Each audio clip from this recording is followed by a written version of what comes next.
India में भयंकर biodiversity, Madhya Pradesh forest cover. India is immensely rich in biodiversity. Micro organism से plants and animals तक खतरनाक बायोडाइवर्सिटी है और इस बायोडाइवर्सिटी में हर एक कंपोनेंट एक इंटरडिपेंडेंस के लिंक से जुड़ा हुआ है, जिस लिंक को हम एक्सप्लोर करेंगे, इस इकोलॉजिकल सिस्टम को एक्सप्लोर करेंगे इस ब्यूटीफुल मूवी में, which is forest and wildlife resources. तो what is biological diversity? Biodiversity एक सिस्टम है जिसमें डाइवर्स ऑर्गेनिजम्स हैं with diverse forms and functions and they are linked to each other through a network of interdependence। कि human के continuous activities से इस biodiversity, forest और वाइल्ड लाइफ पे एक अलार्मिंग थ्रेट आ गया है और इस थ्रेट को ओवरकम करने के लिए we need conservation. Why conservation? तो दो रीजंस हैं। पहला, कंजर्वेशन से इकोलॉजिकल डाइवर्सिटी प्रिजर्व होगा एंड जिससे हमारा लाइफ सस्टेन हो रहा है, life support system, water, air and soil, ये सब प्रिजर्व होंगे। दूसरा reason, conservation preserves the genetic diversity of plants, animals and wildlife. तो अगर आज भी फार्मर्स हेवीली रिलायंट हैं ऑन ट्रेडिशनल क्रॉप वेराइटीज, क्योंकि वो जो बात एकदम जो ग्रास रूट लेवल पे जीन होता है जिस सीड का, वो जीन आजकल के जेनेटिकली मॉडिफाइड क्रॉप्स में नहीं मिलता। तो असली जीन को बचाने के लिए और लाइफ सपोर्ट सिस्टम को बचाने के लिए चाहिए कंजर्वेशन। अब है कि what are the steps taken? तो 1960s 70s में कंजर्वेशनिस्ट्स ने डिमांड किया एक नेशनल वाइल्ड लाइफ प्रोग्राम के लिए। तो इन स्विफ्ट रेस्पॉन्स 1972 में national wildlife protection act implement हुआ। तो the thrust of the programme was towards protecting the habitats of the wildlife species, और जो एक all India list of protected species was also published, जिसमें सारे species का नाम था जिनको प्रोटेक्ट करने की जरूरत है। और वो कैसे प्रोटेक्ट होंगे? तो by banning hunting, giving legal to their habitats, habitat को लीगल प्रोटेक्शन देके, and restricting trade in wildlife, wildlife में ट्रेड ना हो। इन सब स्टेप से फिर से many central and state governments also created wildlife sanctuaries and national parks. फिर से सेंट्रल गवर्नमेंट ने बहुत सारे प्रोजेक्ट्स लॉन्च किए टू कंजर्व देम। उनको उनके हैबिटेट को तो लीगल प्रोटेक्शन दिया ही जाता है, और जो ट्रेड करता है या हंट करता है उसे बार्ड्स के पीछे भेज दिया जाता है। जैसे अभी प्रोटेक्शन में है wildlife, tiger, blackbuck, one horn rhinoceros, chinkara, fresh water crocodile, salt water crocodile, घड़ियाल, और ये सारे स्पीसीज हैं जिसको हंट करने पे तुम्हें जेल हो सकती है। ये सारे तो जिन्हें प्रोटेक्शन की जरूरत है।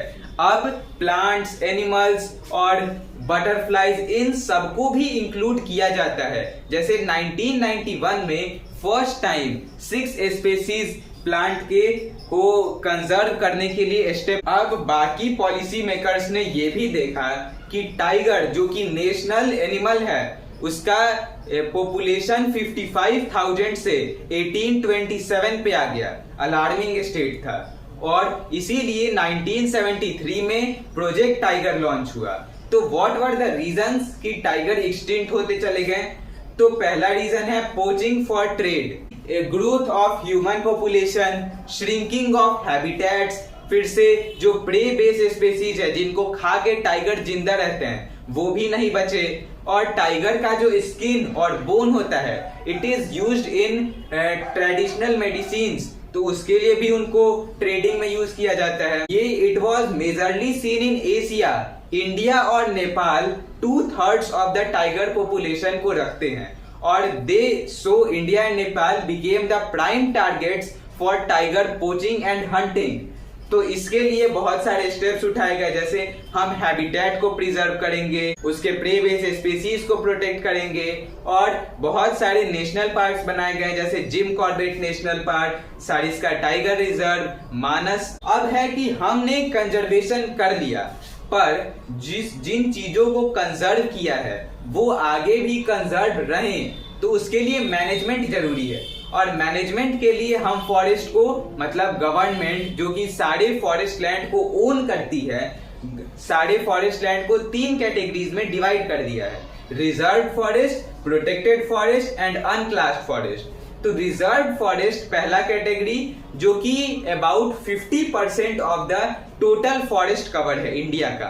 तो रिजर्व फॉरेस्ट में वो फॉरेस्ट आ जाएंगे which are of utmost value, which provide valuable timber and forest produce। कोई भी ह्यूमन एक्टिविटी लाइक ग्रेजिंग करवाना, टिम्बर कलेक्ट करना, ये सब कंप्लीटली बैन है और फॉरेस्ट डिपार्टमेंट ओन करती है। जैसे इन सारे स्टेट्स में रिजर्व फॉरेस्ट का सबसे ज्यादा प्रोपोर्शन है। फिर है प्रोटेक्टेड फॉरेस्ट, तो जहां पे डिप्लीशन शुरू हो गया है, डिग्रेडेशन शुरू हो गया है, उसको प्रोटेक्ट करने के लिए प्रोटेक्टेड फॉरेस्ट होता है, जहां पे to some extent human activities allowed है like collecting fuel wood and grazing. और ये स्टेट्स हैं जिनमें प्रोटेक्टेड फॉरेस्ट पाए जाते हैं, ताकि ये सारे फॉरेस्ट फर्दर डिप्लीशन में ना आए and they contribute for 1/3 of the total forest cover. और तीसरे टाइप के जो अनक्लास्ड फॉरेस्ट होते हैं, जो जिनका पता आता नहीं है और वो वेस्टलैंड्स में आते हैं, वो अनक्लास्ड फॉरेस्ट में आ गए। रिजर्व फॉरेस्ट और प्रोटेक्टेड फॉरेस्ट टुगेदर कंस्टिट्यूट करते हैं परमानेंट फॉरेस्ट। और मध्य प्रदेश का अपने पूरे फॉरेस्ट कवर का 75% एरिया परमानेंट फॉरेस्ट में आता है, मतलब मध्य प्रदेश एक अच्छा स्टेट है। कम्युनिटी एंड कंजर्वेशन, तो government is taking steps for conservation, but community ने भी बहुत जगह स्टेप्स लिए हैं और गवर्नमेंट प्रमोट करती है कम्युनिटी को कि वो स्टेप्स ले। जैसे सरिस्का टाइगर रिजर्व में माइनिंग के अगेंस्ट विलेजर्स ने आवाज उठाई वाइल्ड लाइफ प्रोटेक्शन एक्ट को दिखाते हुए। फिर अलवार डिस्ट्रिक्ट ऑफ राजस्थान में जो विलेजर्स हैं, 5 विलेजेस के इनहैबिटेंट्स 1200 हेक्टेयर्स ऑफ लैंड को डिक्लेयर करते हैं कि ये भैरोदेव डाकव सॉन्चुरी है, और वहां पे वो अपने रूल्स एंड रेगुलेशंस लागू करते हैं, जिसके कारण कोई हंटिंग नहीं करेगा। चिपको मूवमेंट क्या था कि हिमालयन उत्तराखंड में सुंदरलाल बहुगुणा और वहां की लोकल कम्युनिटीज ने ट्रीज को गले लगा लिया कि उसे काटने से पहले तुम्हें मुझसे गुजरना होगा। और ये एक अच्छा एग्जाम्पल था कैसे मास इन्वॉल्वमेंट हुआ। ठीक जब ग्रीन रिवॉल्यूशन आया तो बहुत ज्यादा हाई यील्डिंग वैरायटी सीड्स को प्रमोट किया गया, जिसके कारण जेनेटिकली मॉडिफाइड क्रॉप्स आए, बट उसके रेस में इन्वायरमेंट का बहुत गंदा हाल हुआ है।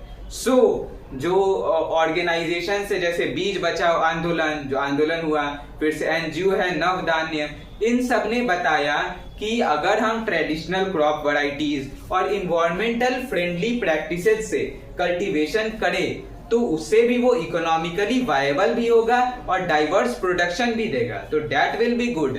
तो इट शो कि कैसे अगर कम्युनिटी का इन्वॉल्वमेंट हो जाए तो इट्स ऑफ सिग्निफिकेंट इम्पोर्टेंस। छोटा सा टॉपिक है ज्वाइंट फॉरेस्ट मैनेजमेंट, कि जो डिग्रेडेड फॉरेस्ट लैंड है या जो नो यूज का फॉरेस्ट लैंड है, उन सबको मैनेज और रीस्टोर करने का काम गवर्नमेंट सौंप रही है लोकल कम्युनिटीज को या ट्राइबल कम्युनिटीज को।